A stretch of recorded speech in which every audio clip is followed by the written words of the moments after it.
Provision 1. In a narration found in Sahih Muslim, number 6748, the Holy Prophet Muhammad, peace and blessings be upon him, advised that Allah, the Exalted, allocated all things such as provision to all creatures over 50,000 years before he created the heavens and the earth. It is important to understand that there are two aspects in respect to all situations, such as gaining one's provision. The first aspect is what Allah, the Exalted, has decided, meaning destiny. This will occur, and nothing in creation can prevent this from occurring.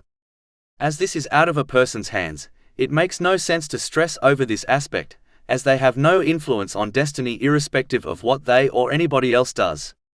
In addition, this provision includes the minimum a person needs to survive in this world. Meaning, as long as they are alive, a person will continue to receive their provision and nothing can stop them from receiving and utilizing it, not even themselves. The second aspect is one's own efforts. This aspect a person has full control over, and they should therefore concentrate on this aspect by using the means they have been provided, such as their physical strength to obey Allah, the Exalted, by fulfilling His commands, refraining from His prohibitions, and by facing destiny with patience, which they have no control over, according to the traditions of the Holy Prophet Muhammad, peace and blessings be upon him. This includes striving to gain lawful provision in order to fulfill their needs and the needs of their dependents, while avoiding the unlawful, excess, waste, and extravagance. To conclude, a Muslim should never waste time stressing over things they have no control or influence over.